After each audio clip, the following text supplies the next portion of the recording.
When you play the Game of Thrones, Subscribe and like. you die. There is no middle ground.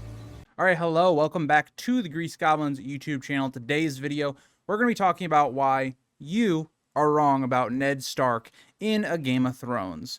I am very passionate about my stance on Ned Stark, especially when I did my reread for A Game of Thrones. I've talked about this subject a couple times, but it's always good to revisit it and give my real updated thoughts on the idea of Ned Stark, because I still see this to this day, that people believe Ned Stark is dumb or he's an idiot and he's somebody that's, trusts too easily and all this stuff. So I want to go through A Game of Thrones with Ned Stark and kind of tell you why I don't think he is dumb or somebody that we should scoff at as being an idiot. So Ned Stark in A Game of Thrones, he starts the story with kind of being pulled into the Southern plot.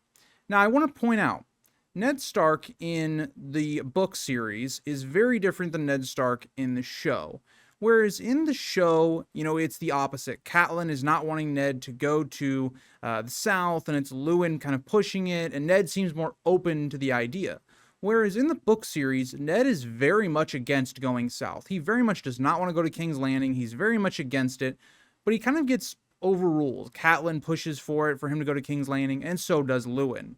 So in the story, right away we see that Ned already understands the situation. He does not want to go to King's Landing. It's not a place that he is going to thrive in. He understands that from the get-go. But either way, Ned steps up because he needs to defend his friend, basically his brother and Robert Baratheon, and uncover this whole plot about Jon Arryn's death. So he goes south, he goes to King's Landing. Now there's a number of things that then occur that really put Ned in a tough situation. One of those being, Catelyn gets there before Ned does. Catelyn goes to King's Landing, needs to tell Ned all this stuff about the dagger and the assassination attempt on Bran. And Catelyn does one thing that is very jarring. She tells Ned to trust Littlefinger. Now, a lot of people, because they maybe haven't reread Game of Thrones in a long time, or maybe because of the show, they believe that Ned then openly just trusted Littlefinger. I want to inform you, Ned at no point trusted Littlefinger, not even to the very moment where Ned has Littlefinger bribe the Gold Cloaks to get them on Ned's side. Ned, even in his own mind, is sitting here going, he can't really trust Littlefinger, but at the same time, this is his only route. Now, I'm getting a little ahead of myself, but I want to point that out here, that Ned Stark never trusted Littlefinger. He had to rely on Littlefinger because that was his only route. Now, let's go back. So Catelyn still is in King's Landing. Ned then tells Catelyn a number of things, and more or less the gist is, we need to prepare the North for war. That's where it looks like we're heading. Ned understands that his strength is as a military leader and as leading the North. He cannot do that at King's Landing while playing politics, all this stuff. So he understands likely we're moving towards war, and he prepares the North for war. Well, he wants Catelyn to do so. We know she doesn't do that. And Ned, at this point, is still investigating what he sees is going on. And he's actually very incredibly smart. He sees that Pycelle, for instance, is a lackey for Cersei. He knows not to trust characters like Varys or Littlefinger. He doesn't trust either one of those characters. He is kind of smart to then kind of go down the route of figuring out what actually happened. Now, he's helped along by characters like Littlefinger and by Varys to some degree. But I want to point out, at this point, again, Ned is trying to gather information, kind of keeping a low profile, not sparking the war until he has all the information that he needs to give to Robert. What does Catelyn do? Catelyn prompts this by kidnapping Tyrion, who is completely innocent. Now, I will say, Catelyn has reason to do so, even though I don't think they're the best reasons, and it's a lot of her emotional impulse, but her capturing Tyrion now just puts this in a totally new light. Right? Because now you're giving some justification for Tywin to start invading the Riverlands, even if it's he's not openly doing that. He's kind of going in with no sigils, he's having the Mountain raid the Riverlands, all that kind of stuff. But either way, the Lannisters are now preparing for war, and they will go to war very shortly. It basically sparks all of this conflict between the Lannisters and Starks way before Ned was ready, and way before the North could mobilize. Remember, Catelyn is supposed to be getting the North mobilized, supposed to be doing things like defending Moat Cailin and all this other stuff. So Catelyn directly goes against Ned's orders, puts Ned in an incredibly awful position because Ned's power is not in King's Landing, right? And so it puts the Starks and the Lannisters at odds much quicker than they needed to be. So that right away is not necessarily Ned's fault at all. But also it goes to the fact that it makes Cersei also a little bit more on edge to trying to kill Robert. Not only is Ned trying to figure out what happened with Jon Arryn's death and all of this other stuff, now we're in a situation where the Starks and the Lannisters and the Tullys, they're at each other's throats, and Robert being on the throne now needs to be taken out even more so than before. So Cersei's going to basically make that plan go even further. So that's part of it. Now, the other part you might be thinking, well, Ned Stark also, openly defies Robert, all this stuff, and that gets him stripped of Hand of the King for a little while. That's when Jaime actually attacks Ned on the streets. But again, I want to point this out. Ned is saying, okay, let's not kill an innocent, child and an unborn baby. Obviously, he's going to do that. He stands on his principles, and that's the one thing that people I don't think they understand with Ned. Ned being a very principled person does not make him dumb. It means he stands by his principles. He is going to do things the way he's going to do them. And those are very much tested in King's Landing. So then we get to, as Robert goes on this hunting trip, and Ned tells Cersei basically what he's going to do. And a lot of people point to this and go, that was really stupid. Why would you tell your enemy exactly what you're going to do, that you found out about the parentage of Cersei and Jaime's kids? This is also not a dumb move. Remember, if Robert is on the throne, Ned is completely safe. He is completely safe. As soon as Robert comes back from this hunting trip, Ned's going to tell Robert exactly what's going on, and Ned has the proof. Robert's going to believe him, and the Lannisters are going to be screwed, Cersei included. There is no way that Ned can predict Cersei is going to basically get Robert killed, which also had some luck in it, right? That Robert A finds the boar and that also misses his thrust. Even with the amount of wine that Robert is given, he's still able to kill the boar. He might have missed the thrust, but he still killed the boar. So I look at that and I go, okay, this is Ned who goes from a position of easily is going to win the Game of Thrones, right? Because he has Robert backing him, to then he doesn't win it because of things he cannot predict and all of this different stuff.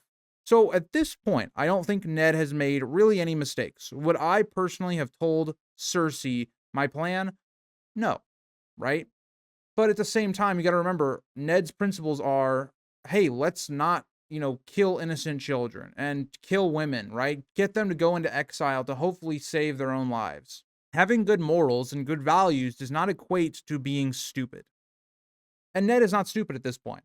So as Robert then comes back, Ned also does another smart thing. On Robert's deathbed, he actually changes Robert's words. Ned changes it to Robert's next heir, right? Whoever that's going to be. He doesn't say Joffrey, right? He leaves it open for interpretation because Ned knows, well, Joffrey's not the actual heir. It's actually Stannis. So at this point, this is the point of the story where Ned should have fled. Ned should have realized, okay, my backing from Robert is gone. I have weakened my position because he also sent men with Beric Dondarrion to go take out the mountain, which again was not a bad idea because it baits the Lannisters into preemptively striking, and that then makes them rebels, all that type of stuff. Ned has weakened his own position. The whole way that this is going to be decided now is who has control over the gold cloaks. That's a whole different story, as we'll talk about that with Littlefinger. But Ned gets one last chance because Ned really only has two options of survival after Robert dies. One of them is he flees, he goes back up to the north, and he prepares the north for war. The second option is he does Renly's plan. Renly says, let's take all the Lannister children and put them into custody. We can use them against Cersei, whatever. Once again, goes against Ned's principles. You might do it, I might do it, whatever. But that is not Ned's principles. He does not, use the innocent against their mother, all this kind of stuff, no matter what Cersei has done. Ned is a man with principles, and he has good values. And calling him just blatantly stupid, I think, is irresponsible. And so Ned makes one last roll of the dice. Ned realizes his whole fate is in Littlefinger's hands. And that's why Littlefinger, when they have this conversation, when Littlefinger is saying, Ned is now going to take the power and he could rule with Littlefinger by his side, rule over until Joffrey comes of age, and if Joffrey's a problem, they get rid of him later on. I don't believe Littlefinger was ever willing to actually do that plan. I think Littlefinger had too much personal involvement to start the war and also to get revenge on Ned and the Starks as a whole. Don't think that plan was ever going to work. So Ned not agreeing to that just makes sense. Again, based on principle, his values, but also Littlefinger's not that trustworthy.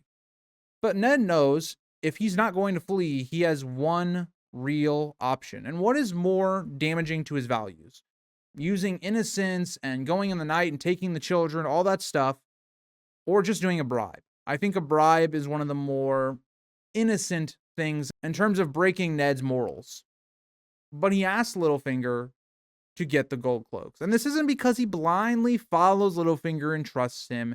It's because Littlefinger held the only way that Ned could beat Cersei, and that was to get the gold cloaks. Even in the whole lead up to Ned getting betrayed by Littlefinger, all of that stuff, Ned is thinking, we had to trust Littlefinger in this scenario.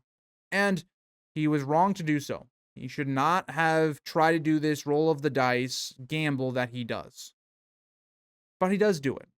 And so I sit here and I look at Ned and I go, it's a story of a person that has morals that's put into a situation where there's not a lot of morals at all. People are willing to do horrible things to come out on top for power, greed, all these things. Ned is not that person. And Ned gets put into a terrible situation. Not only does his family, the people close to him, put him in a ton of danger, like Catelyn. Catelyn quite literally gets the temperature of King's Landing to raise from like a 3 to like a 10 in terms of, okay, both sides hate each other, we're going to war soon.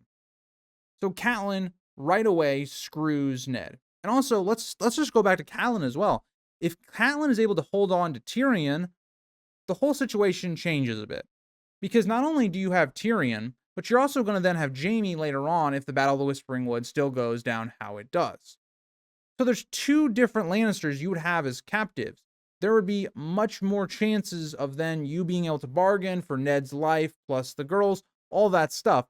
But again, we see how that goes down. And Ned's death is kind of out of his hands. Like, by the time Ned's coup's over and he fails, his life is basically over. There's no, like Joffrey does what he does because of manipulation by, like, Littlefinger, for instance.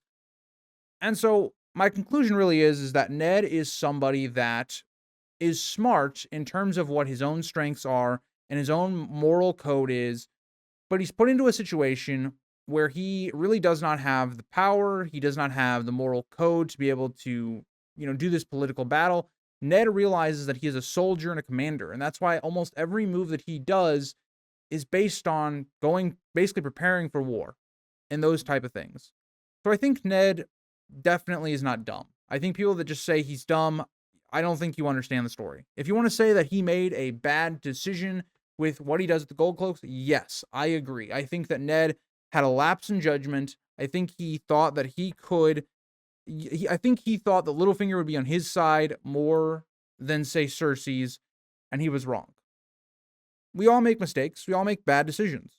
Does that mean that you are dumb? If you've made a bad decision, does that mean that you are dumb? You are a stupid person? No. That means you're human. You made a mistake. And that's just what it comes down to. So thank you guys all for watching. I hope you guys enjoyed the video. Let me know if you think I'm wrong, if you think I'm right. What do you agree with? What do you not agree with? I was very surprised on the amount of pushback I got from the Tywin video. I thought that one was much more cut and dry than, say, like the Catelyn one. I thought people would be a lot more passionate about the why you were wrong about Catelyn video. So you guys might surprise me on the Ned one. I don't know, but I'll see you guys all in the next one. Bye, guys.